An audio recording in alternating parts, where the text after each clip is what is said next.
So most photographers think, oh, I'm the photographer. I have to edit it, or I have to cull, or I have to design the album. And the truth is, no, you don't. And there's people who are better at it than you are, whether that's AI that's going to edit and cull your photos better or faster than you, or other people that you can hire.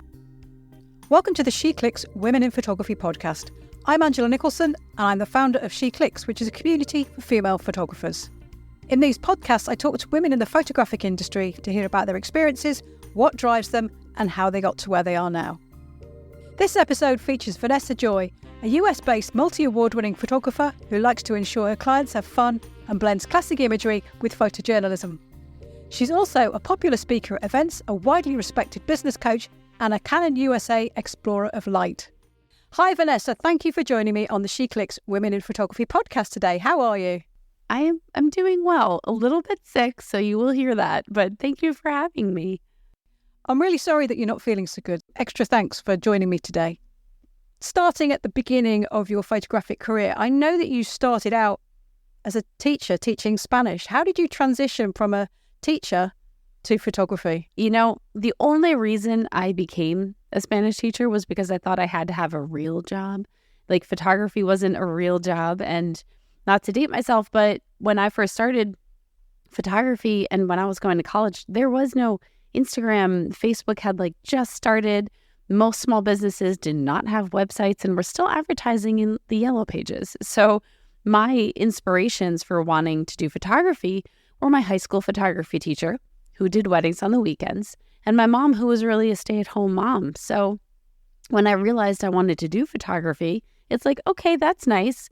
Now, how are you going to pay your bills? How are you going to get health insurance? And I decided to do that by going and becoming a Spanish teacher, because that I like languages. I learned them. I'm not a native Spanish speaker, but that's what I did. And I started teaching the same year I started my own photography business, which was also 5 years after working for my high school photography teacher doing weddings.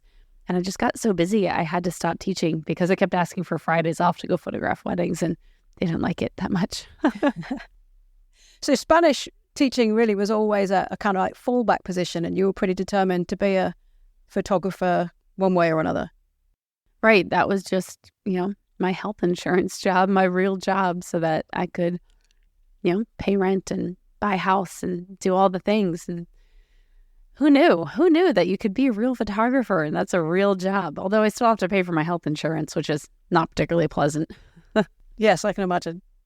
So, you were working for your school teacher as a wedding photographer. Is it? On Fridays doing weddings, Saturdays doing weddings, I guess. At what point did it build up to feeling like this is a proper career? And you said you got really busy, but obviously there's a point where you have to chop off that income as well. How did you make that decision? I'm very strategic, very logical. So as I was building one business, I waited until I had 3 months of security, just in case. And then I waited until my income from photography was the same as my income from teaching. At that point, got the 3 months, and then got to the point where I was only living off the photography income, so I knew I could drop the other one. And right as I was quitting, I threw all of that money into retirement, because, when you're a government employee here, you can, I think it's, I forget what it is, 403B or something along those lines, where you can just put a lot of money into more of a pension type fund. So I was just throwing all of the money from teaching into that, and then just left. So I really waited until the income was the same and I knew I could live off it and I had a buffer. Mm-hmm. And was that it then? Did you never look back? Did you never think, oh, maybe I've made a mistake, I could go back to teaching at any point? Or has photography always been the thing for you since you got going? I mean, that's what my nightmares are made of. I literally have nightmares about going back to teaching and having to teach. Oh, really? I don't. Oh my goodness. But I always have it in the back of my mind. Maybe it's a motivating thing. You have to do all of this, otherwise you're going to have to start teaching again. And I kept my school clothes, my work clothes, for probably a decade. And I hated those clothes. But I kept them just in case I needed to get a real job and I would have to wear professional clothes again, like slacks and just no. But I don't think I'll ever go back to it at this point. My own business is 15 years old this year, so I think I'll be good. And even if I had to go back and my own business failed, I am not going back to any sort of corporate or teaching. I am going to, I don't know, work for another photographer maybe. Anything but going back there. Fair enough. And when you were working for your high school teacher, was that a significant step for you? Did that really help your progression as a photographer?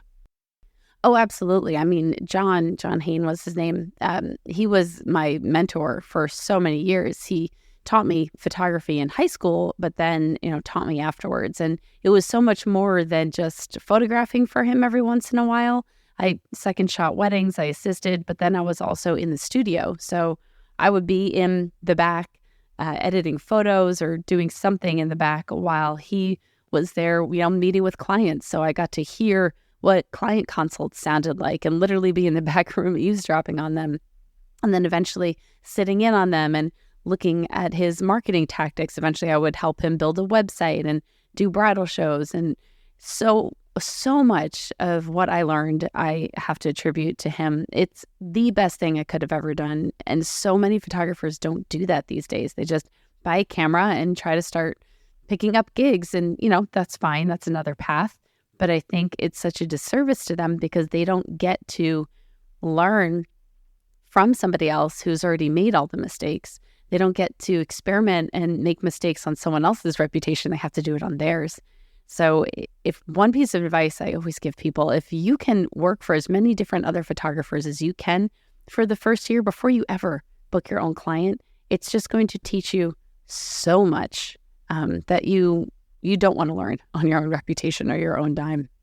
Yeah, because even if you're a great photographer, there's so much about the business to learn, isn't there? There's this, you do absolutely everything for your business. You're not just taking photographs all day. Right. Yeah, very much so. Everything from pricing structure to putting through album orders. I mean, then we were building the albums ourselves, everything. It must have been really exciting, though. He helped teach you about photography and the business of photography. And then, like you said, when you first started out, photographers didn't have websites, but you helped to create a website. So you were kind of at the beginning of that kind of element of photographic business. Yeah, definitely.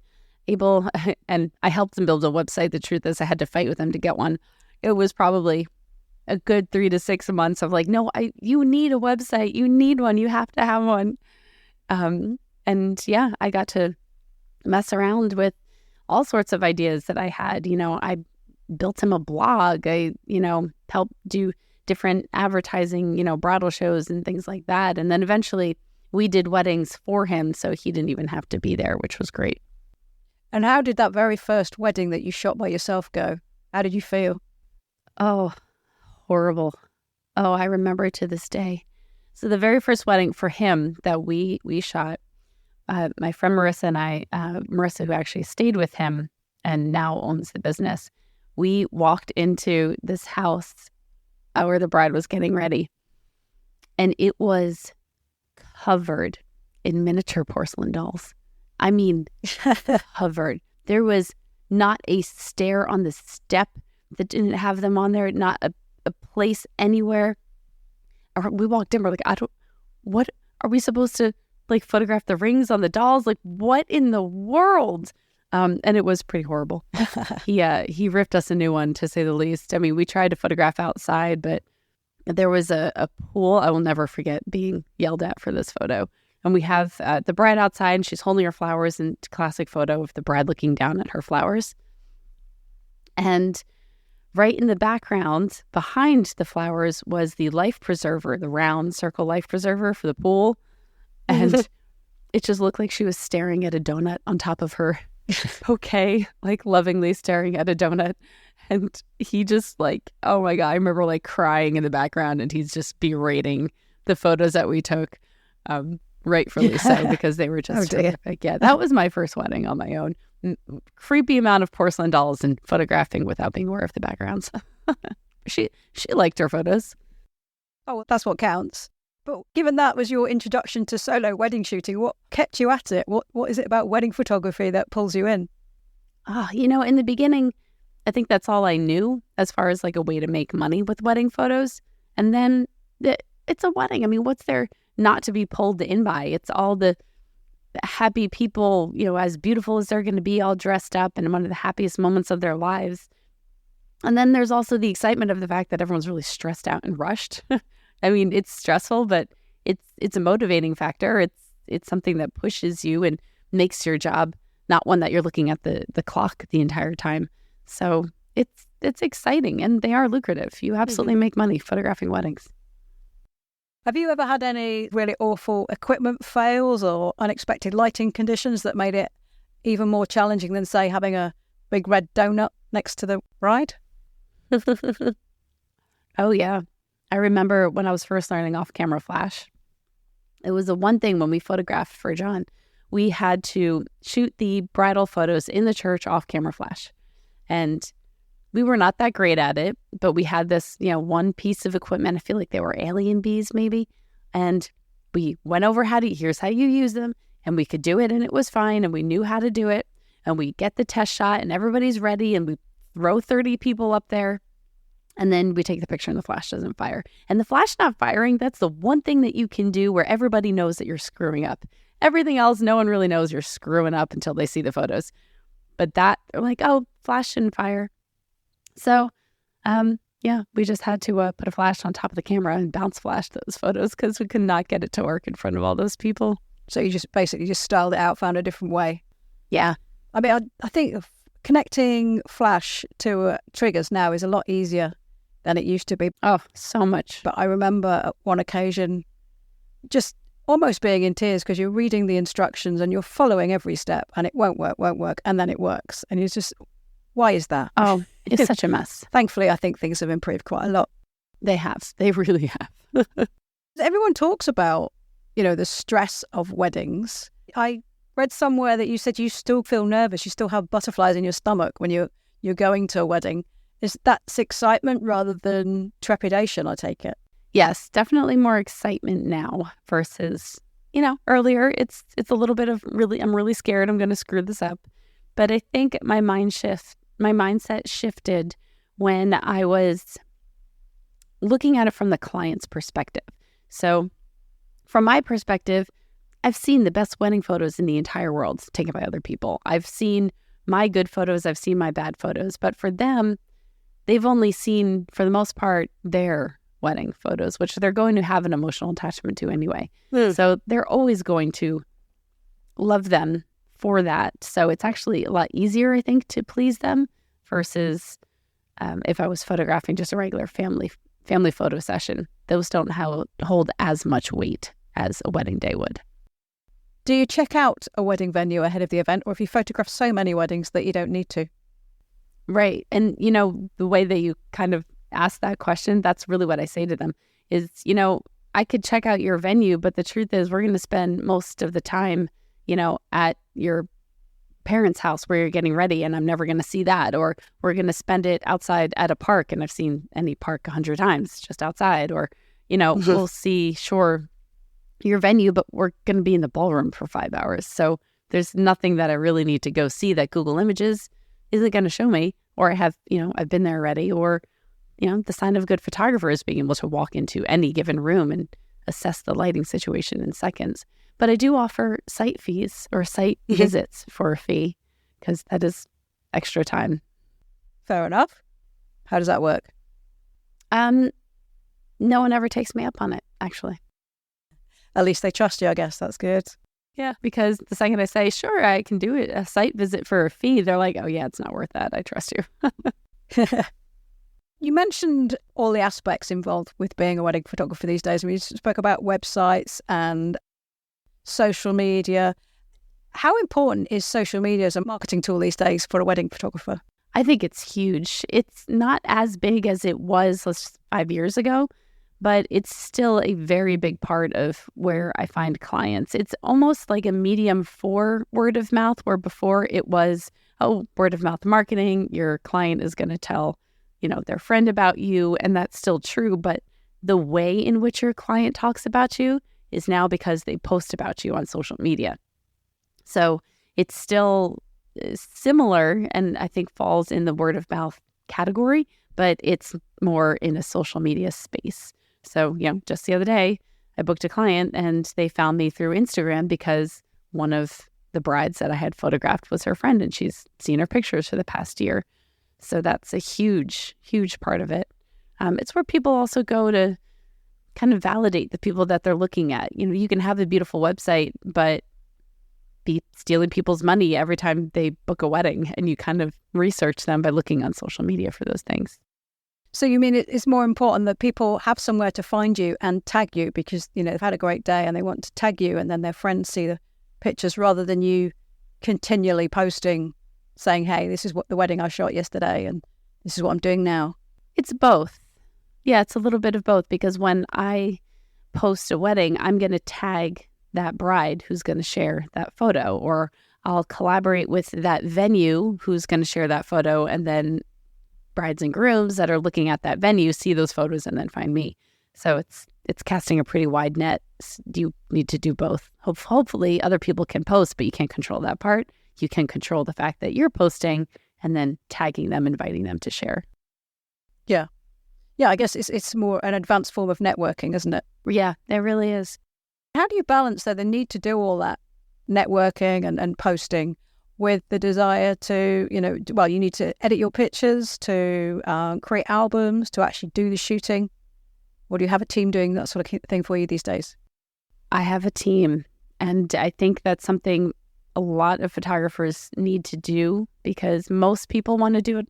Well, most people feel the need to do it themselves. So most photographers think, I'm the photographer. I have to edit it, or I have to cull, or I have to design the album. And the truth is, no, you don't.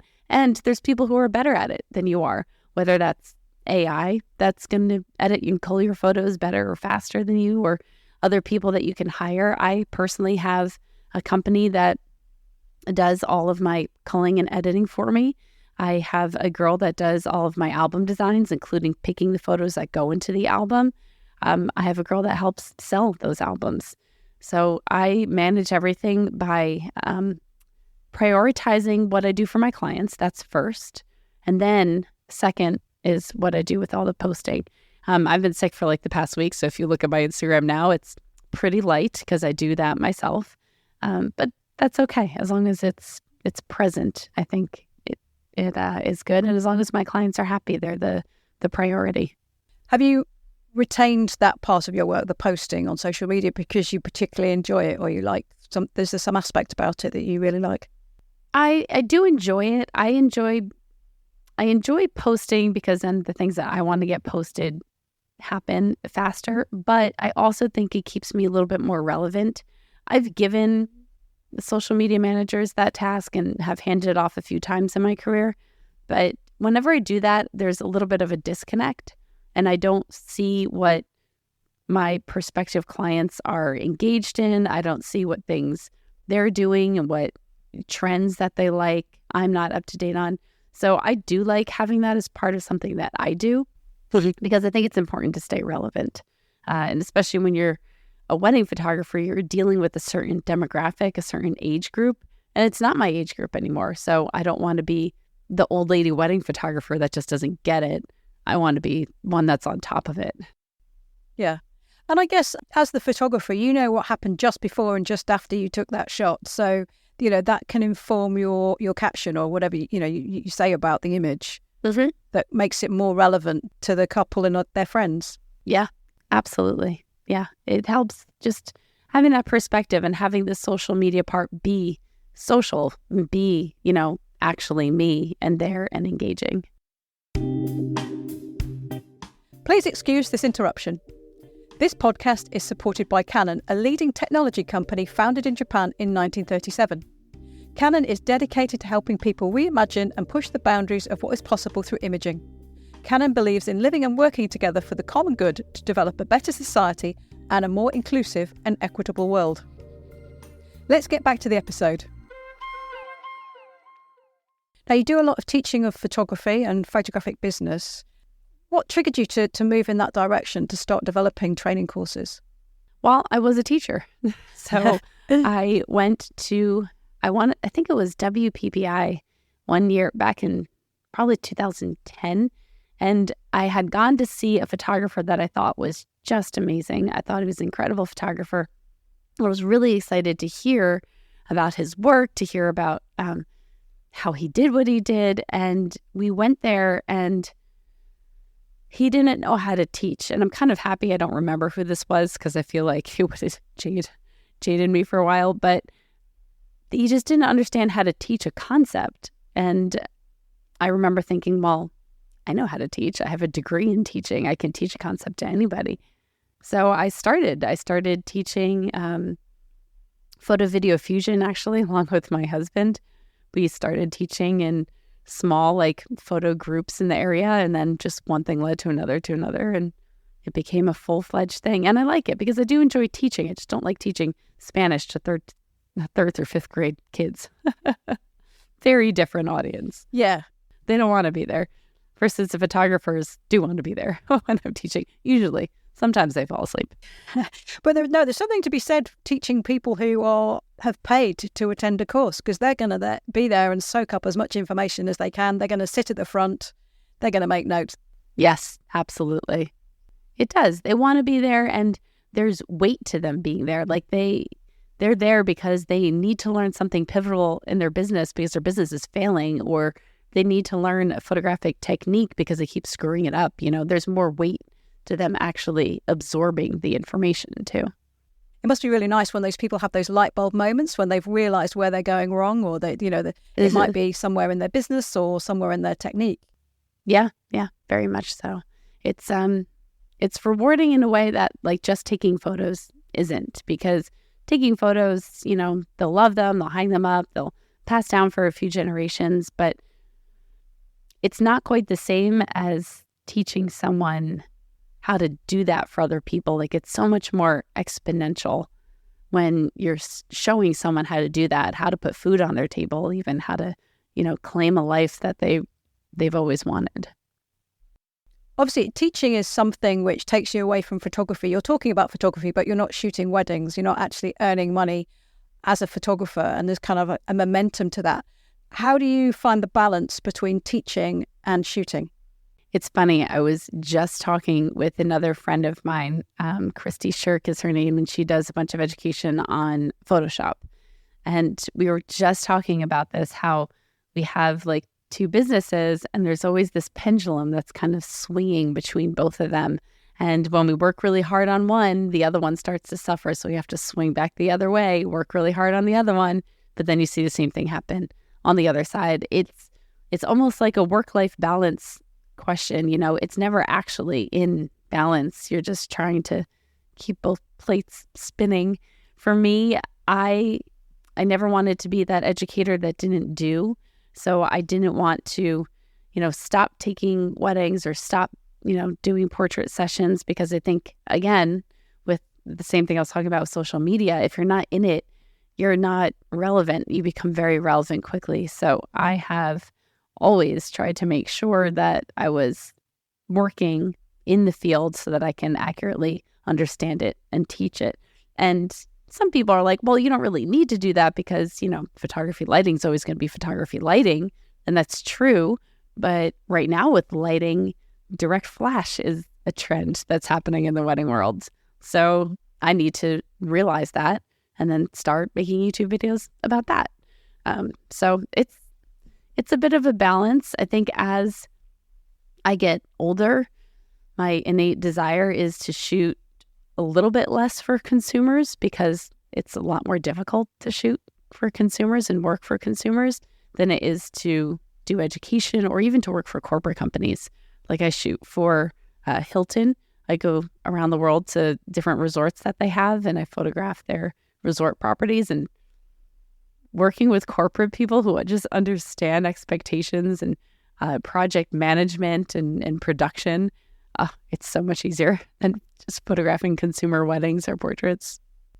Yeah, I can imagine, because corporate people, that's what they do all the time. They're working with professional people who are delivering a service. But people getting married, hopefully, they only book a wedding photographer once. So that's the only experience, and they kind of pile on a load of expectation.